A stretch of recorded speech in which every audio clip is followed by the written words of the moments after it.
एक घने जंगल में टोनी अपनी बेटी टुनटुनी के साथ रहती थी। एक दिन टोनी की बहन की मौत लंबी बीमारी से हो जाती है। तब टोनी अपनी बहन के घर जाती है। माँ, मुझे छोड़कर तुम कहाँ चली गई माँ? मैं अब किसके सहारे रहूंगी माँ? अच्छा होता आप मुझे भी अपने साथ ले गई होती। बेटा, तू अकेली नहीं है। आज से मैं तेरी माँ हूँ। मैं तुझे अपने घर लेकर चलूंगी। टोनी चिंकी को लेकर अपने घर आती है। बेटा, तू किसी भी चीज की चिंता मत करना। यहाँ तेरी बहन टुनटुनी भी है। तुम दोनों साथ साथ रहना। मैं तुम्हारा दाखिला भी टुनटुनी के स्कूल में करा दूंगी।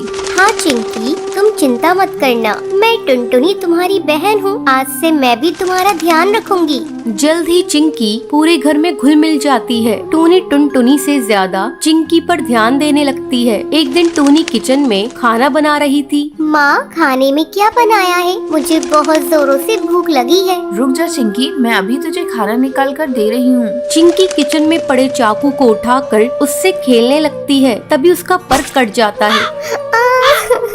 माँ, मेरा पर कट गया। चिंकी, तू भी ना बेटा चाकू लेकर क्यों खेल रही थी? रुक, मैं अभी तेरी मरहम पट्टी कर देती हूँ। थोड़ी देर बाद ये ले चिंकी, मैं तुझे अपने हाथों से खाना खिला देती हूँ। टोनी चिंकी को अपने हाथों से खाना खिलाने लगती है। तभी टुनटुनी वहाँ आती है। माँ, मुझे भी आपके हाथों से खाना खाना है। टुनटुनी, बच्ची नहीं है तू, अपने हाथ से भी खा सकती है। माँ, जब से चिंकी आई है तुमने मुझसे प्यार करना छोड़ दिया है। जाओ, मैं नहीं खाती, मुझे नहीं खाना। टुनटुनी, ये तू कैसी बातें कर रही है? चिंकी भी तो तेरी ही बहन है। तू देख नहीं रही इसके चोट लग गई है। माँ, मुझे फालतू की बातें नहीं सुननी। मैं अपने कमरे में जा रही हूँ। गुस्से में टुनटुनी अपने कमरे में चली आती है और सोचने लगती है, जब से ये चिंकी की बच्ची इस घर में आई है, माँ उसी को प्यार कर रही है। आज चिंकी की वजह से मुझे डांट खानी पड़ी है। मैं इसे नहीं छोड़ूंगी, इसे सबक सिखाकर ही रहूंगी। अगले दिन टुनटुनी, तू चिंकी को अपने साथ स्कूल ले जा। मैंने तेरा और चिंकी का टिफिन पैक कर दिया है। स्कूल में लंच होगा तो तू भी चिंकी को खिला देना। ठीक है माँ। टुनटुनी चिंकी को रेलवे ट्रैक से स्कूल ले आती है।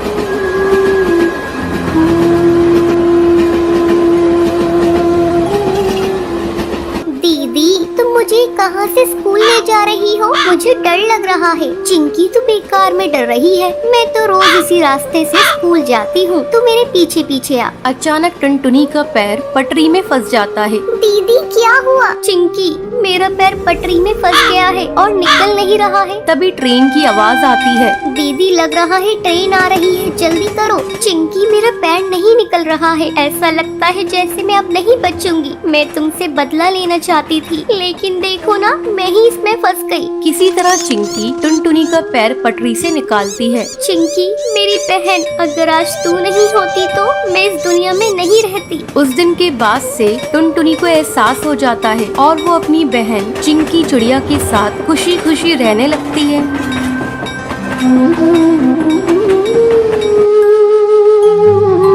एक जंगल में ऑटो चलाने वाला बंटी कबूतर रहता था। एक बार की बात है, बंटी कबूतर रात में सवारी छोड़ने के लिए काफी दूर आ जाता है। तभी उसे रास्ते में एक चिड़िया दिखाई देती है। अरे, ये कितनी खूबसूरत चिड़िया है। अच्छा है, वापसी में एक सवारी मिल गई। पूछता हूँ इस चिड़िया को कहाँ जाना है। रुको रुको ना। हाँ चिड़िया बहन, बोलो कहाँ जाओगी तुम? जहाँ आप जाएंगे वहाँ जाऊंगी मैं। चिड़िया बहन, मैं तो अपने घर जाऊंगा। चलिए आप बैठ जाइए, मैं आपको रास्ते में छोड़ दूंगा। जरा जगह तो दीजिए, जब भी तो बैठूंगी मैं। अरे चिड़िया बहन, आप पीछे बैठिए जहाँ सवारी बैठती है। उसकी ये बातें सुनकर बंटी कबूतर को बहुत अजीब लगता है। तभी उसकी नजर उसके पैरों पर पड़ती है। उसके पैर उल्टे होते हैं, जिसे देखकर वो डर जाता है। अरे भागो, भागो रे भागो भैया। कहाँ जाएगा तू बचकर बंटी कबूतर? आज तो तुझे छोड़ूंगी नहीं। कितने दिनों बाद मेरी प्यास बुझेगी।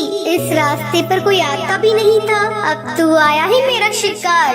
तभी टूनी चिड़िया की आत्मा अपने असली रूप में आ जाती है। वो जोर जोर से हंसने लगती है। कभी वो गायब हो जाती, कभी सामने आ जाती। बंटी कबूतर डर के मारे तेजी से अपना ऑटो भगाता है। वो शीशे में देखता है आत्मा उसका पीछा नहीं कर रही है। वो जंगल के ऑटो स्टैंड पर अपना ऑटो रोकता है। वहीं उसका दोस्त कालू कौवा खड़ा होता है। क्या हुआ बंटी कबूतर, तू इतना घबराया हुआ क्यों है? बंटी कबूतर कालू कौवे को सारी बात बताता है। अरे पागल, इतना सुनहरा मौका हाथ से निकाल दिया तूने। उस चिड़िया की आत्मा का एक पंख तोड़ लेता, वो तेरी गुलाम बन जाती। अरे भाई माफ कर मुझे, मेरी जान बच गई, आज वो ही काफी है मेरे लिए। ये कहकर बंटी कबूतर वहाँ से चला जाता है। कालू कौवा अपने मन में सोचता है, ये तो डरपोक पागल है, इतना सुनहरा मौका गवा दिया। ये पूरे जंगल पे राज करता। चलो कोई नहीं, कल रात में उस जगह जाऊंगा और उस भूतिया चिड़िया का पंख तोड़कर ले आऊंगा। अगले दिन कालू कौवा अपना ऑटो लेकर उसी जंगल के रास्ते पर जाता है। वहाँ पर एक चिड़िया खड़ी होती है। रोको रोको ना, ऑटो रोको, मुझे जाना है। अरे भाई, लगता है ये वही चिड़िया की आत्मा है, इसका पंख तोड़ लूंगा। ये कहकर कालू कौवा अपना ऑटो उसके सामने रोकता है और उसके पंख तोड़ने लगता है। अरे बेवकूफ कौवे बदमाश, तेरी हिम्मत कैसे हुई? तूने मेरे पंख तोड़ने की कोशिश की। रुक, तुझे अभी बताती हूँ। टुनटुनी चिड़िया पास में पड़े डंडे से उसे बहुत मारती है। अरे बहन, मुझे माफ कर दो, मुझे लगा तुम एक चिड़िया की आत्मा हो। अरे बदतमीज, तुझे मैं कहाँ से आत्मा नजर आ रही हूँ? चल भाग यहाँ से। टुनटुनी ये कहकर वहाँ से चली जाती है, पर टूनी चिड़िया की आत्मा पेड़ के पीछे खड़े होकर ये सब देख रही होती है। अगले दिन कालू कौवा फिर से अपना ऑटो लेकर वहाँ पर आता है। भाई आज तो पहले उसके पैर देखूंगा, तभी उसके पंख तोड़ूंगा, वरना कल की तरह पिटाई हो जाएगी मेरी। अब फिर से वहाँ पर एक चिड़िया खड़ी होती है। रोको रोको ना ऑटो, मुझे जाना है। कालू कौवा उसके पैर देखता है, उसके पैर उल्टे होते हैं। जैसे ही कालू कौवा उसके पंख तोड़ने वाला होता है, तभी टूनी चिड़िया की आत्मा अपने असली रूप में आ जाती है। बहुत डरावनी आवाज़ें सुनाई देती है। कालू कौवे, आप मेरे पंख तोड़ेगा? ये ले तोड़ के दिखा। टूनी चिड़िया की आत्मा कभी उसके सामने आ जाती, कभी उसके पीछे। वो उसे बहुत मारती है। मुझे माफ कर दो चिड़िया की आत्मा, मैं आगे से कभी भी ऐसा नहीं करूँगा। मुझे जाने दो, मत मारो। क्यों छोड़ दूं तुझे? तो जैसे मन चले बदमाश पक्षियों को मारना ही तो मेरा लक्ष्य है। तुम जैसे लालची पक्षियों को जीने का कोई हक नहीं। तभी वहाँ पर बबलू कबूतर ऑटो में अपनी सवारी बिठाकर वहाँ से गुजर रहा होता है। अरे चिड़िया की आत्मा, छोड़ दो उसे, मैं तुमसे विनती करता हूँ। नहीं, मैं इसे नहीं छोड़ सकती। तुम जानते हो, एक बार ऐसे ही मैं इस जंगल से ऑटो में जा रही थी। उस ऑटो वाले ने मेरा सामान लूट कर मुझे जान से मार दिया।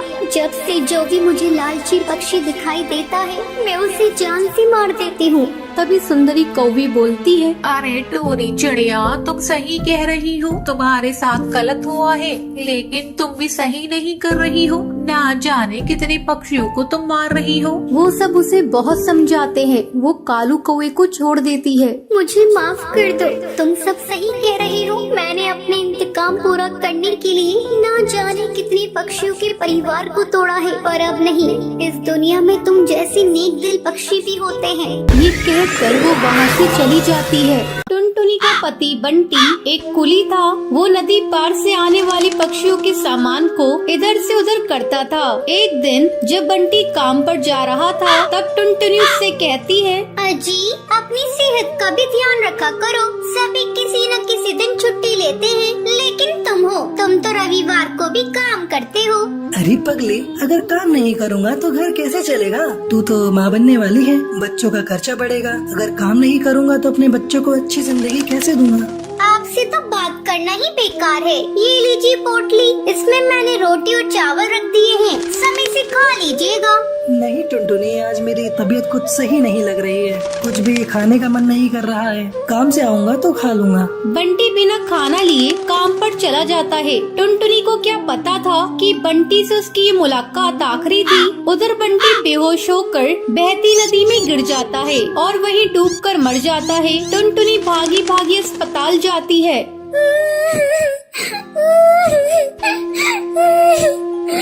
बंटी, ये क्या हो गया? सब कुछ एक पल में खत्म हो गया। अब ये बच्चा किससे अपना पापा कहेगा? मैं तुम्हें कई बार समझा रही थी, अपनी सेहत का ध्यान रखो, लेकिन तुम तो मेरी बात मानते ही नहीं। अब मैं क्या करूँ बंटी? समय तेजी से पंख लगाकर उड़ने लगता है। टुनटुनी एक बच्ची को जन्म देती है। एक दिन टुनटुनी के पास डाकिया एक खत लेकर आता है।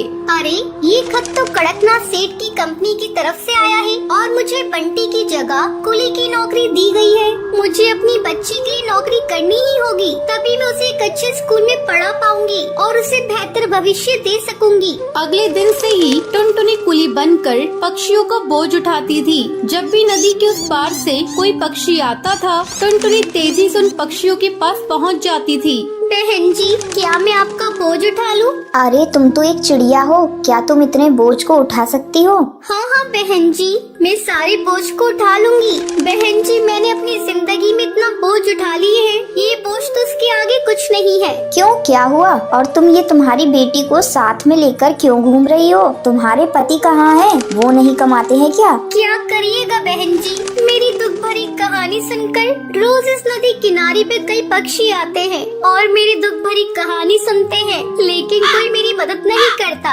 अरे तुम मुझे तो बताओ, मैं तुम्हारी जरूर मदद करूंगी। क्या बताऊं बहन जी, मेरे पति की मौत इसी नदी में डूबकर हो गई थी। उसके बाद से मैं यहाँ कुली की नौकरी कर रही हूँ। देखो टुनटुनी, जब तुम्हारी बेटी थोड़ी बड़ी हो जाएगी तो उसको मेरे स्कूल में डाल देना। मैं उसे पढ़ा लिखा कर एक अफसर बनाऊंगी। मैं तुम्हें अपना पता दे देती हूँ। वो बुलबुल चिड़िया टुनटुनी को अपना पता दे देती है। इसी तरह कई साल गुजर जाते हैं। एक दिन जब टुनटुनी अपना घर साफ कर रही थी, तभी उसे उस बुलबुल का दिया हुआ पता मिलता है। अरे ये पता तो वही है जो मैडम जी ने मुझे नदी किनारे पर दिया था। मैं तो बिल्कुल भूल ही गई थी। अब मैं अपनी बेटी को लेकर मैडम जी के स्कूल में जाऊंगी और उसे वहाँ पढ़ाऊंगी। टुनटुनी अपनी बेटी को लेकर उस पते पर पहुँचती है। आओ आओ टुनटुनी, बहुत दिन हो गए तुमसे मिले।